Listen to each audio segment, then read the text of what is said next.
Conor Pope is in studio with me. How are you doing, sir? I'm great. You look very tanned. Surprisingly so, given that I've just come back from a 2-week holiday in Ireland. And I have to say, for most of the time I was on holidays in Wexford, I kept moaning about the weather, going, oh, when we were promised sunny weather, this is supposed to be the sunny southeast. But it turns out that it was actually quite nice there most of the time. And I reckon we had about 3 hours of sunshine every day, which is not to be sniffed at when you're in Ireland. Now, there was one day when it was manky, but sure, what can you do?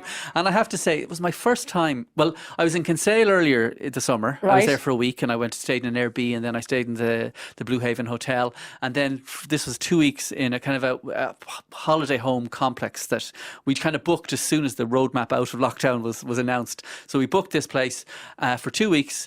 The location was amazing. It was 300 metres from a really nice beach. Okay. Whereabouts in Wexford were you? Just about 5 kilometres from Fettard-on-Sea. Oh, yes.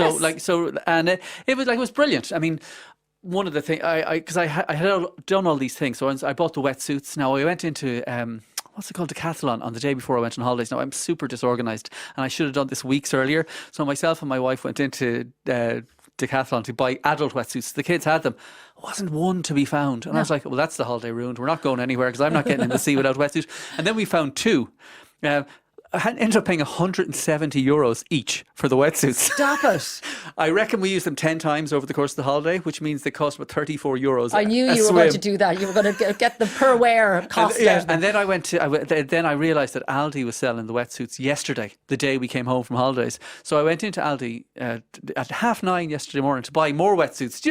I think you never know when I might need them. They were all sold out. There was like a queue out the door of people trying to get the wetsuits. And what happened the price of the Aldi wetsuit? They were like 25 quid. Okay. Now, they weren't as good, obviously, and they didn't have the same thickness or whatever. Neoprene. But I have to say the wetsuits were a godsend because it meant you could spend ages in the waves, and it was just like being on holidays overseas, except that you had a big, like, superhero style wetsuit on you. You felt like a kind of a slightly overweight Batman, to be honest.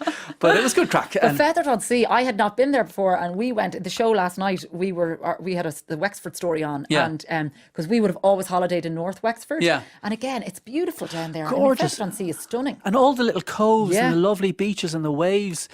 And it was just because as I say, I think my parents might have taken us there when I was like 11 or 12. And I'm not proud to admit it. I don't think I've been in Wexford outside maybe Gorey since. And I thought it was really good. And you were saying to me during the break that it's the first time you've taken a family holiday for 40 years, which makes me feel really old in Ireland. Now you see, because when I was a kid, like I wasn't on a plane till I was 20. Yeah. And nobody I knew ever went on holidays overseas in the 70s and 80s. And my dad used to always pack us into the red Ford Escort and put the tent on the roof of the car and wedge all the stuff around us, and then we'd drive to places with unpromising names like Boyle and Kilmuckridge, and he'd put the tent up in the rain, and we'd sit in the rain in the tent for 2 weeks, and then he'd take down the tent, and then we'd all go home going, well, that was fun. So when I got old, and when I got into my 20s and Ryanair came along, and I was like, well, that's it, I'm never holidaying in Ireland. So I didn't. And then, of course, the great unpleasantness happened, and I suspect, like a lot of Irish people who maybe would have been much more accustomed to holidaying overseas, I thought it was brilliant. I loved it. What did the kids think? They had a great time. Did they? Because kids aren't as obsessed with, weather and wetsuits. Exactly. Because like they would have been happy playing in the water for the whole day with the wetsuits. Now, the one thing I did realise, and you might have discovered this making the programme, it's slightly harder work when you're holidaying at home, because when you're holidaying overseas, you get up, you have breakfast, you go to the beach or the pool, you come home, come back to your place, you have lunch, then you go to the beach or the pool, and your day is really like organised like that. You don't have to think too hard about it. Whereas in an Irish context, you have to come up with plans. So, for instance, in Wexford, we did nothing really. We just went to the beach. We went to the Hookhead Lighthouse. Yeah. We tried to go to the haunted house, Loftus Hall, but that was closed for the day. And then when we were in Kinsale, there was all sorts of brilliant things to do. Like, so there was the Kinsale food tours, and there was fishy, and there was lots of brilliant things to do, and there was the Oyster Haven Activity Centre. So you have to come up with all these things to fill the days, and that's brilliant. Yeah, and it means that like the kids have, I think, more maybe different memories than they would have if they were just on the beach every day. Yeah, I mean, I had a chat. I was in the back of the camper van with Ellie, and the crew were outside, and I rang Jack, and I was like, I think the way this needs to work is if we're promoting holidays, is you have to have a plan A in Ireland, right? And plan A involves nothing to do with the weather, like whether it's indoors, 100%. And then your plan B is if the sun is splitting the stones, you do nothing. That's exactly do you know what I mean? it. That's because kind of you take advantage of the good weather when it happens, but you don't rely on it, because otherwise you'll just end up sitting in your camper van or in your tent or in your holiday home, staring out, going, is that a break break in the sky. I think that's a break. I think there's some blue sky there, and you can't be obsessed about it like that. Absolutely. Well, listen, great that you had a lovely time. Now, you were out and about around Dublin today. You were right. Yep. For a piece for the Irish Times. I Yes. went in, and it was just because today's the first day of the new rules governing face masks. Yep. And under the new rules, you have to wear a face mask when you're indoors, be it in a shop, a shopping centre, or wherever it might be. And if you don't, you face a risk of a fine of up to €2,500. So myself and a photographer went out around Henry Street, Grafton Street, O'Connell Street, and I was really surprised at how high the level of compliance was. In fact, I was in Penny's on Henry Street or Mary Street, and I went all around all 3 floors, and I didn't see anybody not wearing a mask. Now, some of them admittedly were protecting their chins more than their noses or their mouths, but everybody was compliant, and it was the same across the board in almost every single shop I went into. Now, I did speak to some people who just didn't know that the new rules had come into place. And you have to say that's going to happen. Yeah, absolutely. People aren't necessarily as tuned into the news as other people. Well, people openly are saying now, I'm tuning out of the news for a few days. Exactly, exactly. So, but you know, when people, like, there was no anti-maskers, for want of a better phrase. There was nobody saying, well, I'm not going to wear a mask. And there are some people out there who have that view. And, you know, everyone was of the view that, listen, it's a pain. Especially if you've got glasses, the glasses are going to fog up.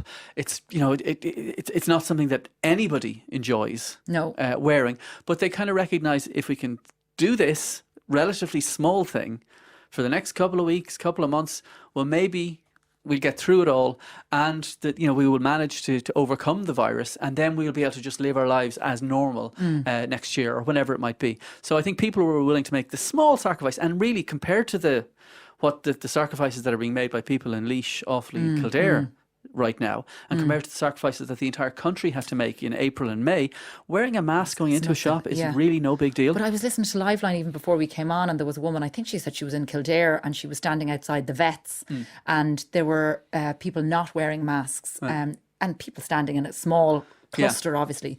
And I just think it will come down to public pressure at the end of the day. Absolutely. That, you know, you'll be named and shamed.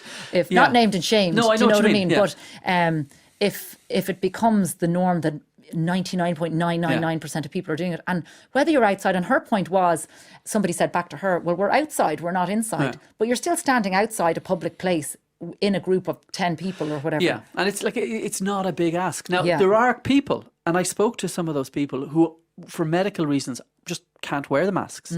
And you can't be rushing to judgment about everybody. But I think if the vast majority of people are wearing them, well, then we'll make allowances for the small percentage who can't wear them for whatever reason. Yeah. But, you know, as I said... Can't being very different, though, to won't. 100%. Yeah. Deciding not to because you don't fancy it, or because, you know, it makes you feel uncomfortable, or because you believe that a deep state is seeking to control all our minds by making us wear face masks, or whatever it might be. None of those reasons are acceptable in the current climate. Okay. Right. We have a problem that I'm going to read out now, because this is to do with air. Will I just read out the email? I'll explain what went on. Okay. So this came into you. Conor, I'm wondering if you can help me with a problem we have with air. We pay by bank transfer, so our June payment due on 19th of June was paid on the 14th of June and cleared our account on the 15th of June. Our July payment was sent out on the 14th of July by cheque with a letter in the stamped addressed envelope which they supplied. The cheque cleared our account on the 20th of July. Despite all this, Air are saying we are in arrears. In all our years with them, we have consistently paid our bill. I've sent emails, messages on their Facebook account, tried to ring 58 minutes and 48 minutes 32 seconds the second time with no reply. Is there anything more annoying than having to hold on to the line? Anyway, yesterday evening we received more texts saying we would be cut off imminently, but when I went to ring them, the office was closed. The bank has confirmed these payments were made and we have a reference number. I spoke to an agent this morning, but our function is to take the monies to clear an account and could do nothing for me. She said she had no system whereby she could pass us on to a customer care agent. They all appear to work individually. Please, can you help? My husband has had a stroke and 2 brain hemorrhages in a year, and this is not doing him any good. That was actually the last sentence was the thing that leapt off the page at me, because you know this family is clearly going through extreme stress, and they've gone through very difficult times. And the last thing you need then is for your phone company to be harassing you over a payment that you've already made. Yeah. And as you say, that idea that you could just endlessly stay on hold hearing the voice message, your call is important to us. Oh my God, there's nothing that would make the blood boil. So that's why I wanted to deal with this one particularly, fast. Just because you always get a sense with these things that there isn't any malice on the part of the company. There's obviously been some degree of miscommunication, or something has happened somewhere along the chain of the roadmap towards payment, and it's just caused everything to go out of kilter. So, and that's exactly what happened in this instance. So when I contacted Air, they got back to the woman who contacted us extremely fast. I mean, I sent the mail to Air, I'd say within an hour and a half. Air had contacted her to try and resolve the problem. So that's in their that's a tick in their credit score or whatever it might be. And then they kind of worked through it with her, and they found out what had happened. Now, it was an unfortunate thing had happened. The money, she had paid the money on both occasions in June and July. The cheque was sent to Air, and they cashed it, and that was grand. But the June payment had been paid into an older Air account that the woman had. So the woman had actually paid the money, whatever it was, 70 or 80 euros, into the wrong Air account. Now, people make mistakes. Those kinds of things happened. And Air said, we've been able to track down that money. The payment was made. It just didn't show up on her new Air account. And as a result, we've moved the payment from column A to column B, and everything is square and all is grand. So, but the issue then is the difficulty she had making contact with the company, and eventually when she got through to the company, the fact that the person whose job it was to take the payment couldn't address the scenario. And I think that's a real problem with customer service, and it doesn't just apply to Air, it applies to customer service across many different utilities and service providers.